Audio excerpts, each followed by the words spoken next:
went into other dimensions. One dimension is hyperspace. That's the fifth dimension. It's called hyperspace. بالعربي الفضاء الجامح. كيف؟ أخذت معي سنتين تلاقيها. So I'm here to show you that we can actually go into these dimensions. It's not that difficult. I do it all the time. People I've trained do it all the time. And a lot of things are coming up. Their hierarchy of values are changing. Their view of life, their strategy of life is changing. They are on the journey instead of going to get that goal. You've heard that before. It's not the destiny, it's the journey. Presence. All these concepts are becoming more aware. They're becoming more present. Who's interested in that? Well, if you're not, and you're into improvement, you should be. Well, another experiment was done at Temple University in 1984. امتى فاتوا الإسرائيلية 82? Okay, 2 years, I don't know exactly, 2 years after that, they did this little university experiment, and they brought a photon gun.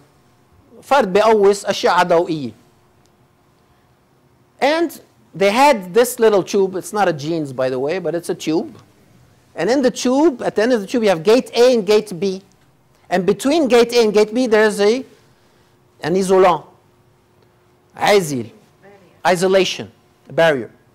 And they opened up gate A, they closed gate B, they shot the photon. By the way, our body is made of photons as well, subparticles, subatomic particles, and other things.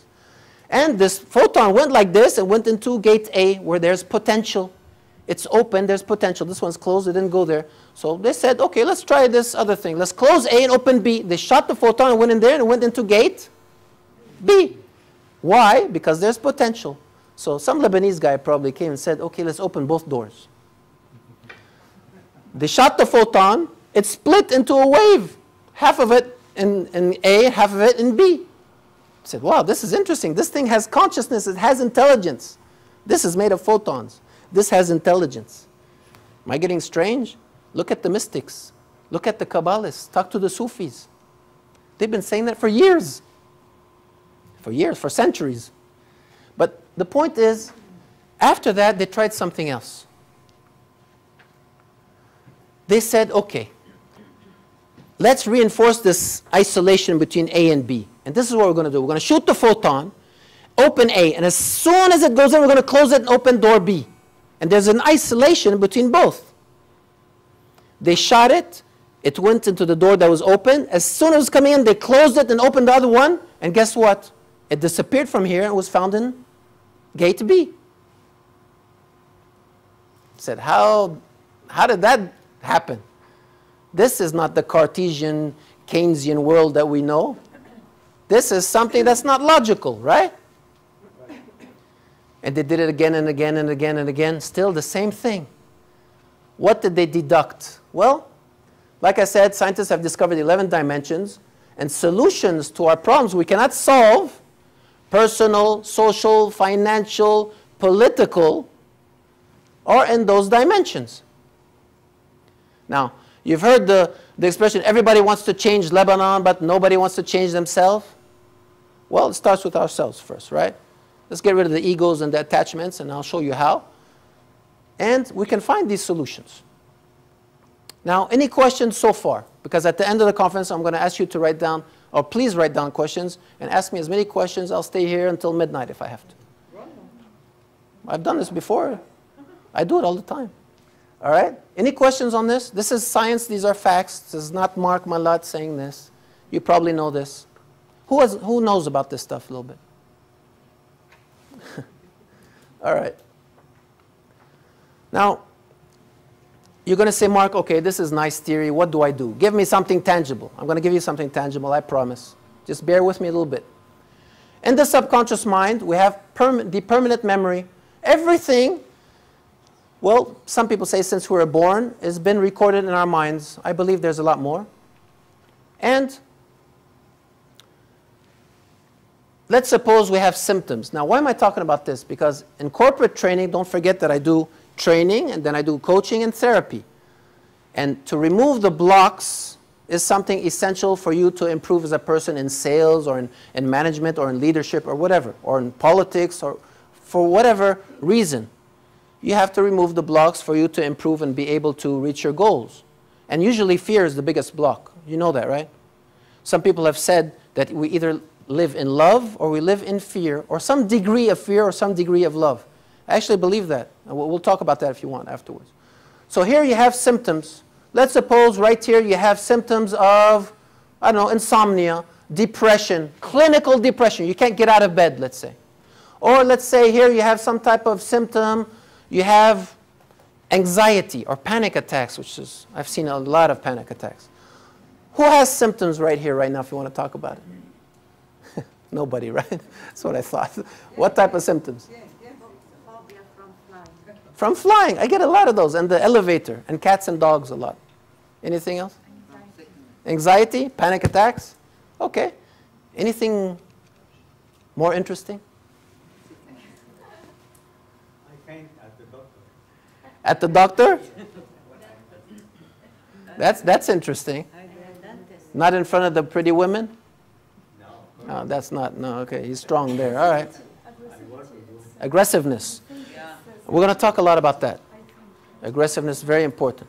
Okay, it has nothing, they say it has to do with your testosterone level, but I'll show you that it's not that. Okay, so let's suppose we have symptoms, whatever symptoms you want. Obviously here I'm not talking about organic symptoms. I'm talking about psychosomatic, and actually it's psychogenic. What's the difference?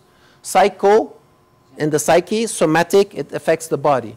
But the thing is, everything's psychosomatic. If you have a cold and you're stressed, it's going to take longer to heal. If you have a cold and you're laughing and you're happy, you're going to heal a lot faster. So that's psychosomatic. Everything's psychosomatic, in my opinion. Psychogenic is different. That means the cause is in the psyche. It's psychological. Cancers can be psychosomatic.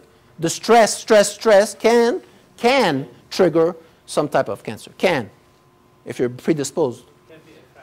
Yes, but it's a lot more than you think, in my opinion. You cannot detach the mind from the body. It's impossible. So let's suppose you have a symptom. Well, I'm not going to talk about classical therapists a lot, but I need to mention this. These symptoms here are caused by the initial sensitizing event, السبب الرئيسي, and then after that there's an accumulation until the symptoms are triggered by the symptom-producing event. So here you have ISE, initial sensitizing event, then subsequent sensitizing events here, accumulation, and then the triggering event at 40, at 50, at 30, at 20.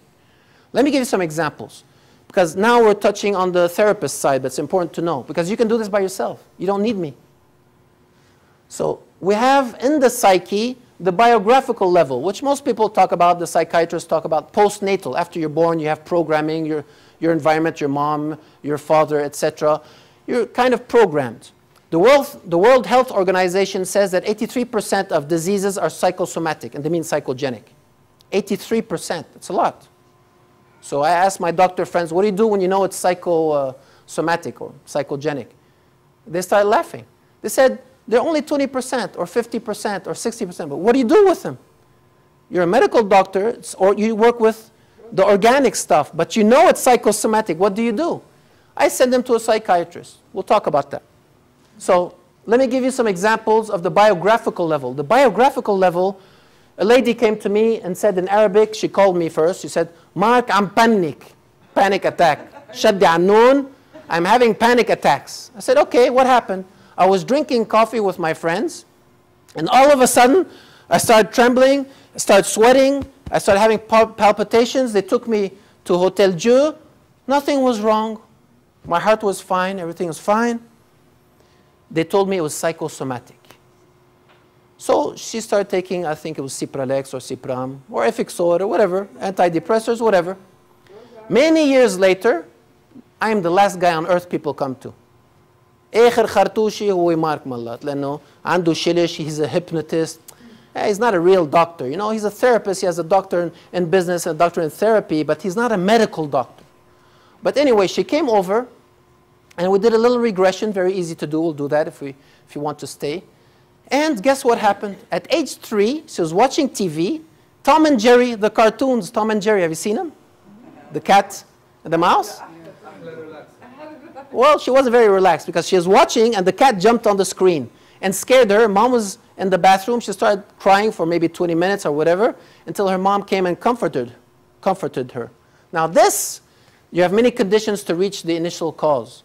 In other words, you keep regressing, you hit the wall, and then after, we regress before, and then she's safe and secure. So we know that this is the ISC. There are conditions here.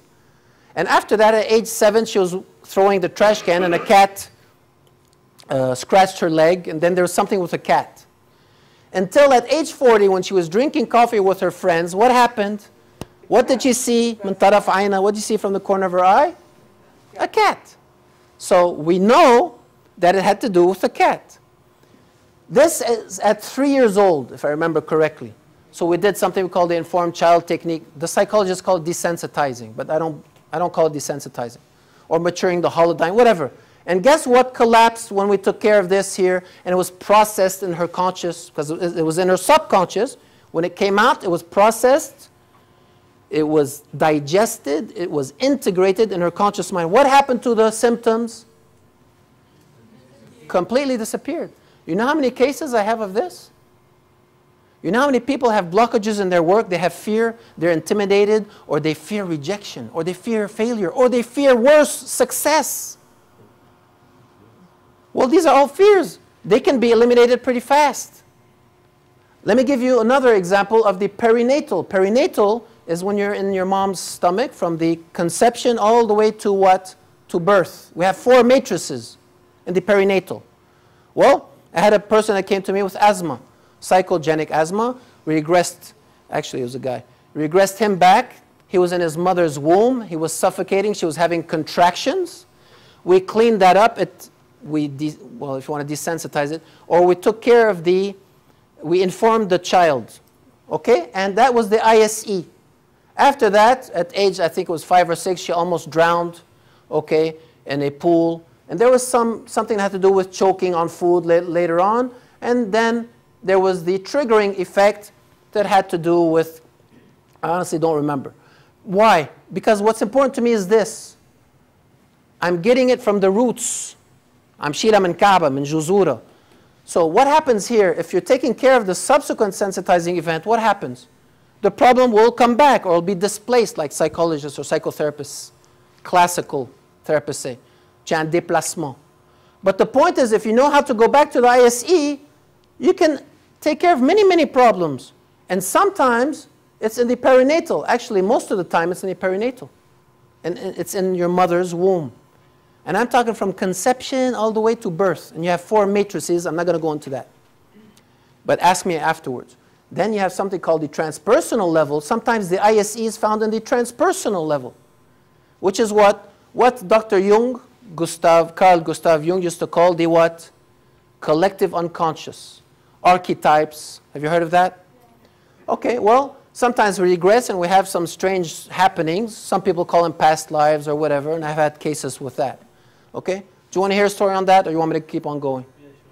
Want to hear a story on that? I had a guy in the States that came who could not move his neck. It wasn't organic. They checked him out, nothing. Nothing organic. He was an Italian-American.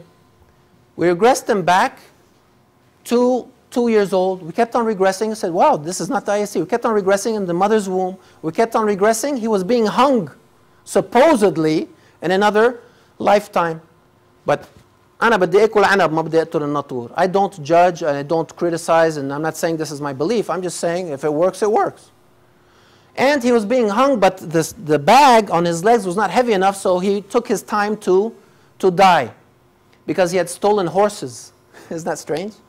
But what's most important is that he was speaking with an Irish accent. The guy is American-Italian speaking with an Irish accent. Anyway, this was the ISE right here. And there are techniques to go to that. And once we took care of that, guess what? He went to a physiotherapist afterwards and he started to move his neck with time.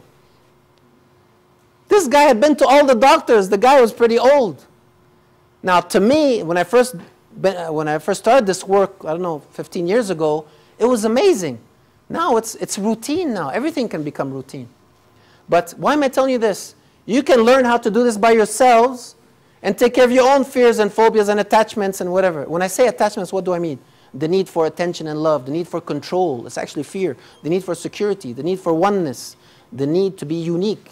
أنا special. I have a question. We can all take care of that, yeah. we know that phobias and fear are something illogical, Yep. right? Well, if it's not justified, yeah. Yeah. If a lion's going to jump on you, you better have fear.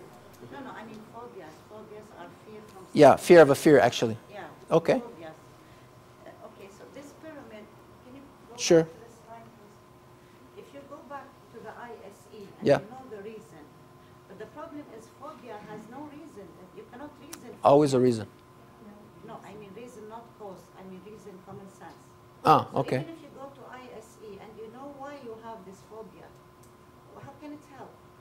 Well, I mean, at some point in my life, mm, I had this fear from flying. sure. All of a sudden it came and then it disappeared. Okay. I mean, I know a lot about science, aerodynamics, physics, everything. Sure. But just you cannot take out yourself out of the phobia, even if you know all the reason and all the scientific data and information. Well, the thing is, if you know it consciously, that's not it. It's in the subconscious, right? If it's repressed, is a makbouti بالعقل الباطني, si c'est refoulé, then it's something else. In the non-ordinary state of consciousness, it comes out. Now, what happens theoretically is that when it comes out of the subconscious mind, it's now integrated into the conscious mind, and it's digested into the conscious mind and processed. This is where you no longer have the fear. Now, your perception at age 3 is different than your perception at age 40.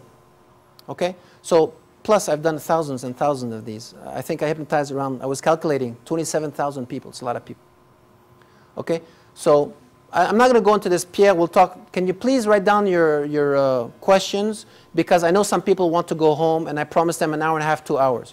So write down your questions, and I promise you I will stay all night if you want, and I'd like to go into this more. All right, real fast. Emotions are also in the subconscious mind. هيدي مثلث الشيطان, the devil's triangle. We have fear right here, anger and guilt. They usually come together. When you have that in excess, well, that's obviously something you need to get rid of, correct? Because if you're fearful of the future, if you're fearful of dying, by the way, all fear is derived from what? The fear of death. My mistake. The process of dying. I'm not afraid somebody kills me real fast. I don't care. It's not scary. But the process of dying, which I've been through because I relived my birth and I relived many things in non-ordinary states, it actually helps you to get what? Rid of the fear of dying. And once you get rid of the fear of dying, guess what happens to all the other fears? They dissipate. All fears are derived from the fear of dying. All of them. We'll talk. Primary emotions. In excess, fear, anger, guilt, stress, loneliness, boredom, sadness. Very important for you to know because we all have something. If we're honest with ourselves. I mean, I know that I had a lot of anger. I know, and I know why now, and I've been through this, and I know why. But these are the people, or these are the problems in excess, again, in excess and in the subconscious mind. It's repressed. These are the things that are stopping you from your objectives. In politics, what's the biggest problem in Lebanon? In my opinion, it's fear. In selling, what's the biggest problem? Fear of rejection, fear of failure. We know that. It's always, 90% of the time it's fear. All right? So my point is, all these primary emotions have an intent. They have a positive intent. Of course, if they're unjustified. So let's go real fast through this. What's the intent of fear? If I have too much fear. If it's not justified, of course. The intent is what? To protect myself. If a lion's going to jump on you, to protect myself. That's justified.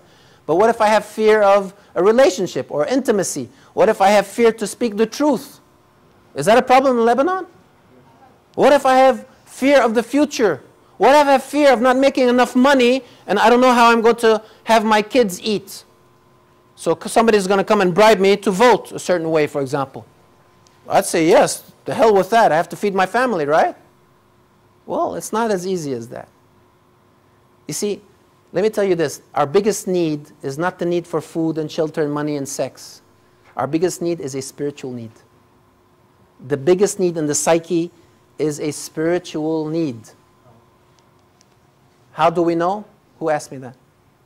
Well, it's a very good question. And you'll find out in non-ordinary states. and the more conscious and mature you are, because it's not about intelligence. It's about emotional intelligence and spiritual intelligence. I know a lot of intelligent people, they're making a lot of mistakes because they're not mature emotionally and they're not mature spiritually. How do I know? In non-ordinary states, I've seen things, I've lived things, we call it experiential knowledge as opposed to belief, that has changed me completely. We'll talk more if you want at the end of the conference. So, fear, positive intention is protection. Anger, positive intention is what? To make right, to get justice. But that's not enough. It has to be about forgiveness. If somebody kills my daughter and I go kill them, is it going to make me feel better? No. Some people say yes. It's not true. No. It will not make you feel better. Maybe a little bit. But it's not enough. At-tasamuh, al-musamaha. That's the key. Intelligent forgiveness. Not stupid forgiveness. It's for ourselves. It will feed your anger. Yeah, there's a lot more to it. But ask me if you want to go into detail a little bit later. Guilt, same thing. That means what? I need to make things right and I need to forgive myself. Forgiveness of, forgiveness of self.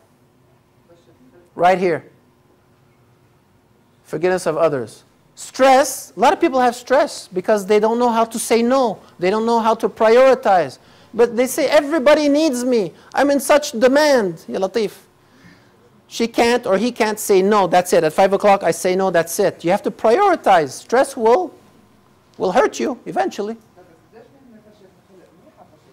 But it's not good. You know why?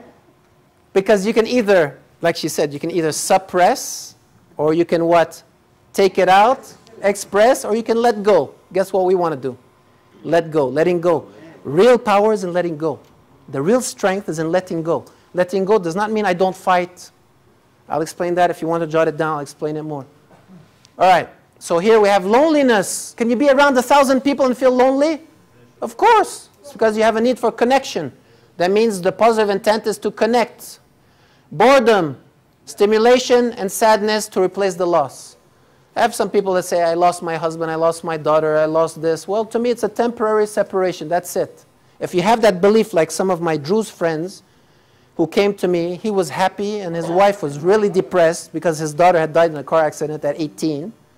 He has this belief that it's just a separation, temporary separation. She's still here. He was okay. It's all about your belief and actually more your experiential knowledge, because if you live it in a non-ordinary state, you'll know that God exists. You'll know that you are divine. There's divinity in you. See, I come from a family, and Dr. Dakash knows my family. They're not very religious except for my aunt, Allah yarhamah, who died. The rest, not at all. They don't have one spiritual gram in their bodies. Yet, I'm the opposite. I'm not religious, but I'm very spiritual.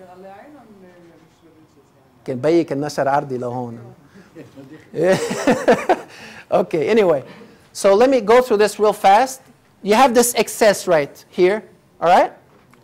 Well, if you have an excess of fear, anger, guilt, whatever it is, let's suppose I have fear.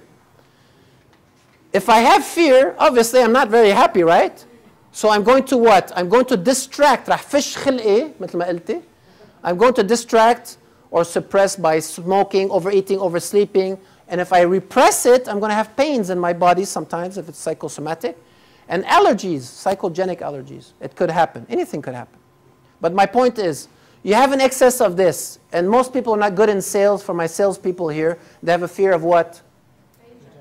Rejection or failure. And guess what? This excess here is going to have them lash out at their boss. This is going to have them lash out or become depressed. Well, let me show you. Or they'll become frustrated. Ask any Aliconian, they know this. And then, now, they have the fear and the frustration. So they distract more by overeating or smoking or cussing or whatever. Right?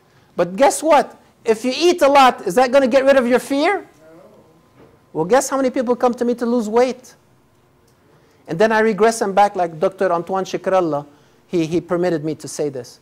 He lost 14 kilos because at age 3, they came in to steal his house.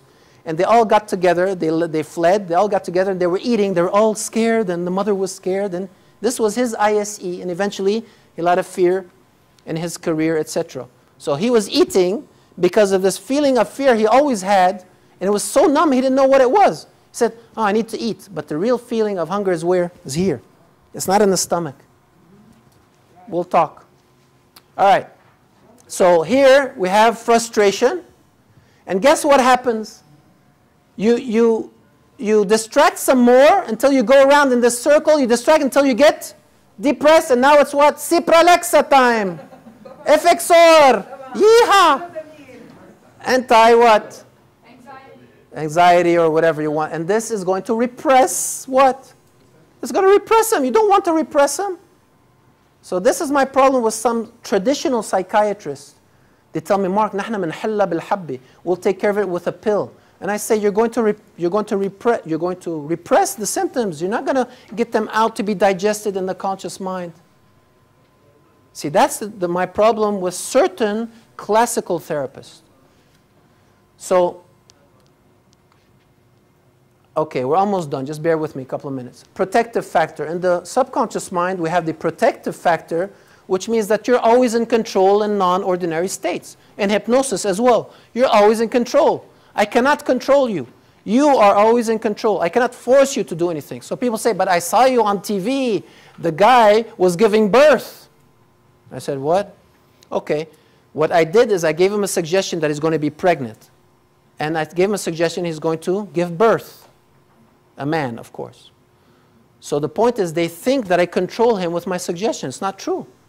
He actually accepted the suggestion because he wanted to, and then he hallucinated that he was pregnant. Maybe we'll get somebody pregnant here tonight if you want. Waji. All right. So habits. Success is a series of habits. Beliefs. Let me ask you this question. Why? This is amazing to me. Let me ask you, do you believe that you can do something today and tomorrow and after tomorrow to completely destroy your life? Smack your boss, smack your wife, that's it. It's gone, bye-bye. Right? Now let me ask you a question. Let me ask you another question. Who believes that there's something you can do today, tomorrow, and after tomorrow to improve our lives? Whose responsibility is it? So how come so few people take so little action? Fear, thank you. Thank you, thank you, thank you. It's fear. Most of the time. It could be any primary emotion, but it's usually fear. All right? The immune system, and the unconscious mind, you have the immune system, and you have the autonomic nervous system. Why am I telling you this? You can boost the immune system.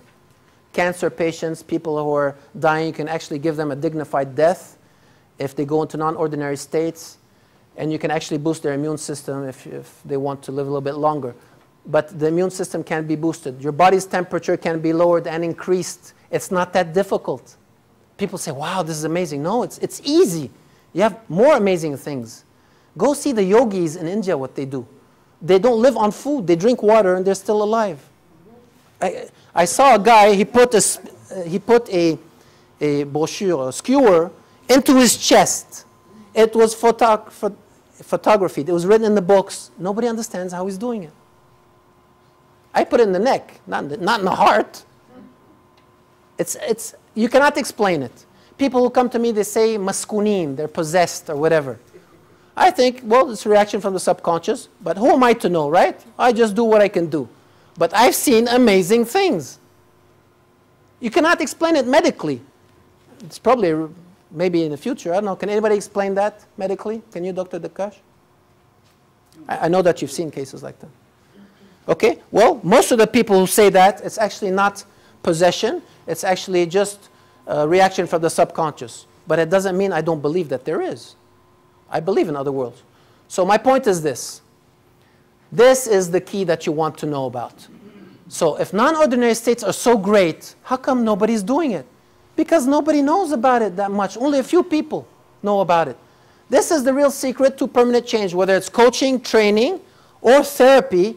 It's to get these people in non-ordinary states of consciousness. Easy, easy, easy, and easy to do. Not difficult, easy. Now, I'm going to go through this. This is our normal state of consciousness right here. Whoops. This is our normal state. Most people are in this state now, if you're not asleep. All right? And then here, You have the hypnoidal, the light, the medium, somnambulistic, or somnambulism 1, 2, and 3. These are all hypnosis states. What is hypnosis? It's not relaxation. It has nothing to do with relaxation. You can be like this and be in hypnosis. Very tense. Hypnosis is a state of suggestibility only. In other words, in Arabic, and I'll explain this in English, القدرة على قبول الاقتراحات. So now I can take the suggestion that my eyes are locked and I can't open them because I actually have that capability. I'm in a suggestible state. If somebody's yawning next to you, they go, oh, then the person next to me yawns. It's because he was affected